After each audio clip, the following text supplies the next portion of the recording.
Welcome to Donmar TV News Channel. Si Senator Manny Pacquiao na pangalanan ang mga korap na opisina at opisyal ng gobyerno sa ilalim ng panunungkulan ni Pangulong Rodrigo Duterte. Ang pahayag ni Pacquiao ay kasunod ng hamon ng Pangulo. Ayon kay Pacquiao, hindi siya sinungaling at tiwali. May mga pagkakamali man anya siya sa kanyang buhay ay kanyang itinutuwid. Nagpasalamat pa ito at binigyan siya ng pagkakataon na tumulong at makapagbigay impormasyon sa kampanya kontra korupsyon. Ang Pangulo na rin umano ang nagsabi noong October 27, 2020 na lalong lumalakas ang korupsyon sa gobyerno. Ayon kay Pacquiao, maaari silang magsimula sa Department of Health. Silipin at busisiin ang lahat ng mga binili mula sa rapid test kits, PPE, mask at iba pa. Tanong ng senador, handa ba si Secretary Francisco Duque III na ipakita ang ginagastos? Ngunit ayon kay Pacquiao, nalulungkot siya na sa isyu ng korupsyon sila nagtatalo ng Pangulo. Ang mas kailangan anya ng bansa ay magtulungan laban dito. Si Pacquiao at ang Pangulo ay magkaibigan at magkapartido sa PDP Laban, kung saan ang Pangulo ang chairman at si Pacquiao ang president. Matatandaan pa na minsan lang sinabi ng Pangulo na nais niyang maging presidente si Pacquiao. Naikwento din ni Presidential Spokesperson Harry Roque na kabilang sa pinagpipilian ng Pangulo na susunod sa kanya ay sina Pacquiao, Manila Mayor Isko Moreno Dumagoso at former Senator Bongbong Marcos. Pero ayon sa kalihim, dahil sa naging lamat sa relasyon sa pagitan ng dalawang kampo, tila lumalabo na ang pag-endorso ng Pangulo kay Pacquiao bilang kahalili sa pwesto. Samantala, sinabi din ni Roque na minsang sinabi sa kanya ng Pangulo na nais nitong tumakbong presidente ang kanyang anak na si Mayor Sara Duterte Carpio. Si Mayor Sara lang umano ang umayaw. Taliwas ito sa makailang beses na sinabi ng Pangulo na ayaw niyang tumakbo si Mayor Sara sa pagkapangulo. Pero ayon sa alkalde, 2 beses nilang napag-usapan ng kanyang mga magulang ang politika sa nakalipas na buwan at hindi anya nagbabago ang kanilang opinyon na huwag siyang tumakbo sa pinakamataas na posisyon. Sinabi rin anya ng Pangulo na sisiraan lamang siya ng lahat sakaling manalo siyang presidente. It's less than 100 days before the filing of candidacies for the 2022 elections.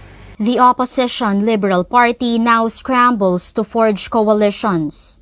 LP wants Vice President Leni Robredo as standard bearer, but to increase its fighting chance against the administration, LP says it's working with like-minded groups to reach out to other possible candidates. Senators Ping Lacson, Joel Villanueva, Nancy Binay, and Manila Mayor Isko Moreno. We have to set aside our differences and build coalitions. Build a coalition, the broadest coalition possible. No? On the floor. Members of the ruling PDP Laban Party are still waiting for their party chairman, President Duterte, to heed their call for him to seek the vice presidency. The party's Secretary General, Melvin Matibag, believes the president's decision would be a game changer. We in PDP believe pag si Presidente will decide to run for Vice President, that's it. I think that's game over. I'm sure everybody will gravitate to PDP Laban. Pupunta lahat yan dyan, ano? PDP Laban will hold a National Assembly on July 17, where members can discuss their possible slate and resolve internal party issues. Hugpong ng pagbabago, the party led by presidential daughter Davao City Mayor Sara Duterte Carpio secures the continued support of Lakas CMD, another major political party. In a statement, Duterte Carpio says she's not privy to these talks and was told allies would respect her decision even if she bows out of the presidential race. The Nationalist People's Coalition also has a likely candidate for VP, Senate President Tito Soto, who also wants Lacson for president. Although aligned with the administration, Soto sees no problem in possibly competing against President Duterte for the vice presidential post. He's going to be a very formidable opponent, or competitor, I should say, not opponent. He would be a very formidable competitor. But it does not have anything to do with my proposal or my offer as an alternative to the people. If we do decide. Ito kasi yung problema kay Pacquiao. Ito, sa tingin ko Feeling ko, siguro, hindi nga ako sure Siguro, dahil sa feeling niya, sobrang dunong niya na, sobrang galing na niya, at bilang sikat na siyang boksingero, feeling niya siguro, baka kaya na niyang manalong presidente.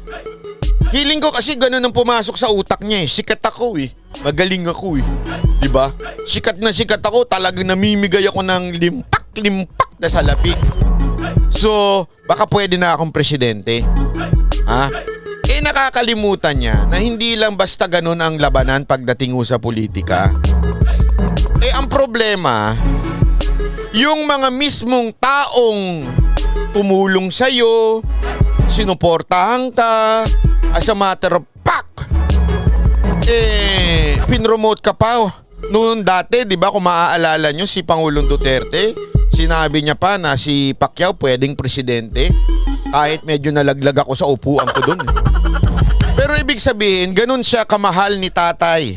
Diba? Ganun siya kamahal ni Tatay Digong, and yet, meron kang lakas ng loob na kontrahin ng isang napaka-veterano pagdating sa politika. Ituro mo kung sino mga kurap. Yan ang hamon ni Pangulong Duterte kay Senador Manny Pacquiao.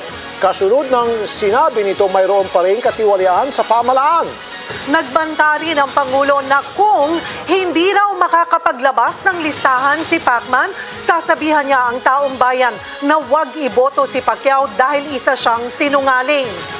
Nasa frontline ng balitang yan si Mian Los Baños. Magkaalyado, magkapartido. Chairman ng PDP laban si Pangulong Rodrigo Duterte, presidente naman Senador Manny Pacquiao. Ang magkasangga noon, magkabangga na ngayon? I am challenging him, ituro mong opisina na korap. Do it, because if not, I will just tell the people, do not vote for Pacquiao because he is a liar. Hamon yan ng Pangulo kay Pacquiao na giniit kamakailan na gusto niyang wakasan ng korupsyon sa gobyerno sakaling kumandidato siyang Pangulo. Sa programang Ted Filon at DJ Chacha sa Radio 5, sinabi ni Pacquiao na mas malaking problema ang korupsyon kaysa illegal na droga. Sa ngayon ho ba, ano ho ang inyong impormasyon? Anong alam nyo? Saan pa rin talamak ang korupsyon sa bansang ito? Alam mo, grabe. Systematic talaga ang corruption dito sa ating bansa. Please explain, systematic. Hindi, hindi ko maintindihan eh. Sana kung ako yung reporter, tatanong ko, explain mo nga yung sinasabi mo systematic. Hindi kasi hirap, bibitaw tayo ng salita, systematic. Ano ibig mo sabihin ng systematic? Dapat ganun eh, ganun kagad eh, di ba? Oh. Ilang sa elected officials, kundi lahat ng mga appointed o government officials na nandiyan. Kung kilala naman daw pala ni Pacquiao ang mga korap sa gobyerno, maglabas daw ng listahan ng senador. Dahil kung hindi, pag hindi mo nagawa yan, araw-arawin kita, I will expose you as a liar. Kakalabanin kita panahon ng eleksyon. Pag hindi, I will just be another son of a playing politics. Wala ka namang sinabi noong all these years, puro ka praises ng praises sa akin. Tapos ngayon sabihin mo corrupt. Kung yan ang problema natin eh. Tama yung point ni Pangulong Duterte. Lagi tayo magkasama noon. Puro ka puri ng puri sa akin. Tapos ngayon bigla kang hihirit porque tatakbo kang mas mataas na posisyon, bigla kang hihirit ng korap. Hindi, alam mo, feeling ko Ito to. Grabe nga, sabi ko nga, dito, knockout si Pacquiao. Alam nyo kung bakit? Dito pa lang, basag na siya. Alam nyo? Dahil sa feeling ko ang gagamitin niyang battle cry. Ano kasi kailangan may ganyan ka bilang politiko eh. Bilang, di ba si Pangulong Duterte, alam naman natin na ang pinaka naging battle cry niya noon, krimen. Which is, na-prove naman niya na sa Davao talagang nabawasan ng, hindi na totally zero, pero nabawasan ng todo-todo ang kriminal sa Davao.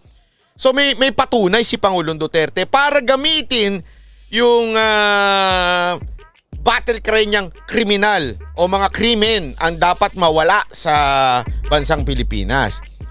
Ang problema dito kay Pacquiao, feeling ko, kasi tingnan nyo pansinin ninyo, yung mga interview niya, halatang-halata na pinapackage siya sa area ng corruption, na siya ay isang honest na tao, na siya ay isang mamimigay ng tulong Dahil pag walang korap, walang mahirap, yung mga ganyang eksena. Oh.